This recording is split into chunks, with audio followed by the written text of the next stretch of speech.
Hi Libra, it's Mary Jo from Enchantress Tarot and welcome back to my channel. I'm here with your November 2021 Tarot reading. We do have the direct motion of Mercury and Jupiter on the 18th. And then on the 6th, Pluto, and the 10th, Saturn went direct. December 1st, we'll have Neptune going direct. And hopefully we're seeing some motion going forward in your life too. You know, after the retrograde, things move forward, especially after the 2-week shadow. But we work with the stone citrine or topaz for the month of November. These are beautiful points. If you do have points, you can have them facing towards you at your nightstand or across, you know, if you have a dresser pointing at you when you're sleeping, or in the house pointing inward toward the house. They bring abundance, financial abundance and blessing, so we could all use some of that. And with Jupiter going direct, I think it would be a good stone to work with as a meditation stone, palm stone in your purse or pocket or in your pillowcase, even if you have one of the little smooth ones, you know, palm stone, because that would hurt in your pillow at night. But let's see what we have for Libra. Oh, there you go, Libra. So the Knight of Swords rushing out of a situation in the last 3 weeks to 3 months that came up, you're like, I gotta go. This is like you're either ending a relationship with an individual or a group or a project you're working on. Whatever it is that is going on in your life. Remember, my readings apply to everybody. Even though they are general, you can use them if you're objective, even if it's not one you want to hear, in your life. Because this energy is our Gemini, Libra, or Aquarian, male or female. They would be, for me, 18 to 35 or 40 years old. They're very dynamic, magnetic, charismatic people. In a relationship, they usually don't linger. They're in and out. You know, they don't hang around for a long time. This is not the energy of something lasting. This is fleeting. So with this energy, it looks like you are quickly getting on your horse and riding away from a person or situation. That being said, though, with the sword up, I really feel like this is action that you're starting to take. And Librans typically don't jump on things and go quickly. They weigh things out and think it through. So I really feel like you've made some sort of, I guess, a moral list or a pros and cons, because it's different for some of you. It's either going to be that you were weighing something out that you had to decide which to choose from. And for others of you, it's like, should I stay or should I go? But either way, you've made your decision and you're ready to cut through everything and get going. I do feel this energy is very, very fleeting for you. Like I said, this is going to be a quick thing. And with the direct action that's going on, it could very well mean that everything that was at a standstill for you, where you felt you weren't moving forward, is cleared away now. And so is your mind clear of any confusion or frustrations that you may have had, so that you know the swift, just, logical, methodical decision to make on this, and you will be doing it. Okay. Because a lot of times Libras go back and forth, back and forth. You're like, just choose already.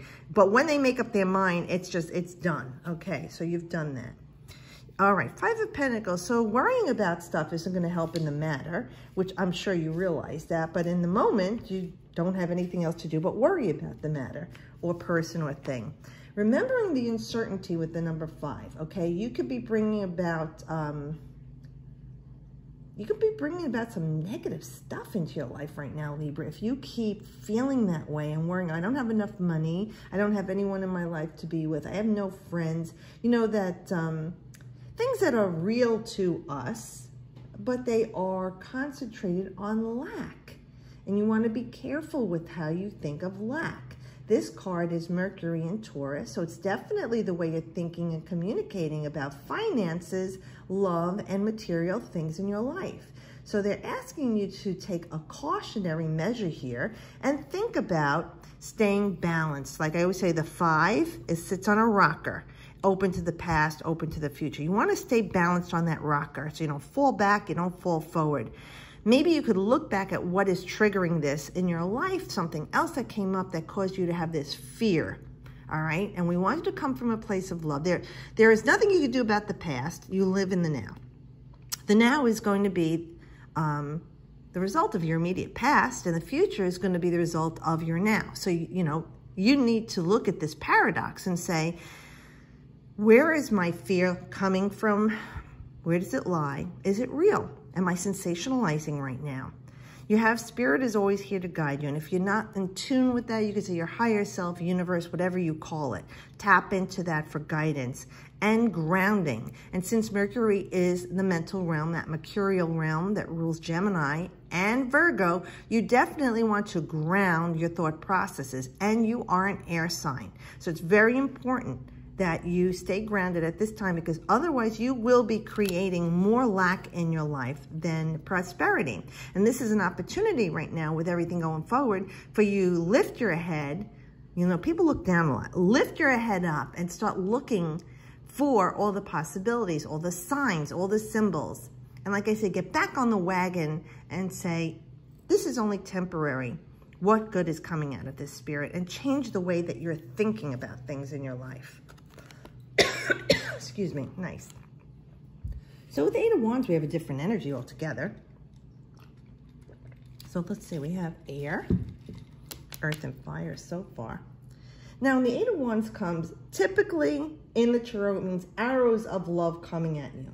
If some of you are in a relationship and don't care about what I'm saying to you, hold on a minute. People that are looking for love and they're excited, this could be something very new, passionate, and exciting for you, where you feel like you didn't before, like you're giddy, like a schoolgirl or a schoolboy. You're excited about this.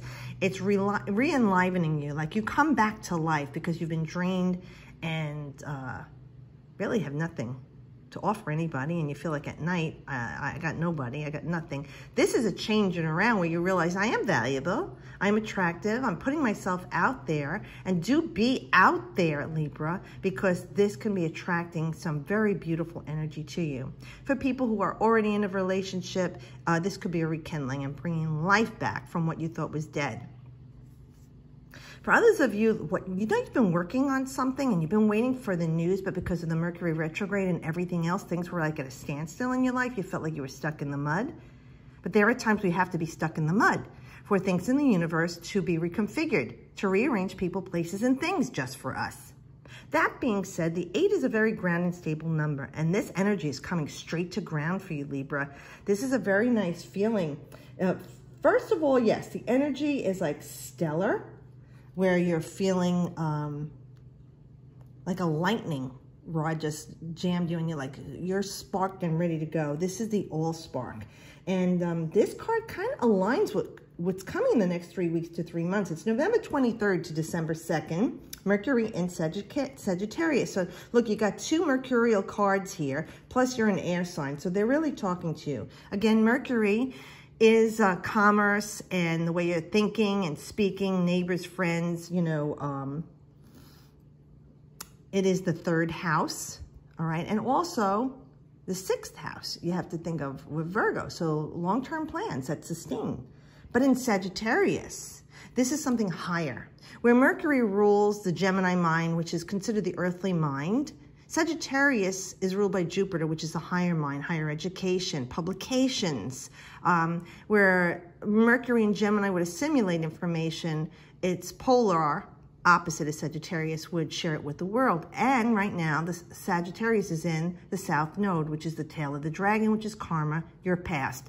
So I really feel about you're really thinking about releasing things from the past and working on the things that you didn't have work out for in your life that you may be forlorn about, but you're ready to just say, okay, this is done. Like we're telling you, it's done. I can't change the past, but I got now. And I want my future to be the result of now in a positive way. So this is the energy coming to you that you got it. This is the lightning rods, very swift information, and it could be information you didn't get during the Mercury retrograde, and you will be getting it in the time of Sagittarius, okay, which we will be entering on later in November. So I really do feel this is very positive energy coming to you, good news, and something in your life that you have been waiting for or has been stagnated, whether it's with school, work, like I said, love, relationship, your friends, you know, it could be something you were trying to sign papers on, everything got lost, or it was delayed, and nothing could go forward. It's happening. Or you're waiting on a car, they couldn't get it going for you because all the parts are coming from China, and now things are coming to you. Whatever delays, this energy brings forth swift motion, and it's coming to ground. So it is grounded, especially with the number 8, grounded, stable energy, but it's expansive.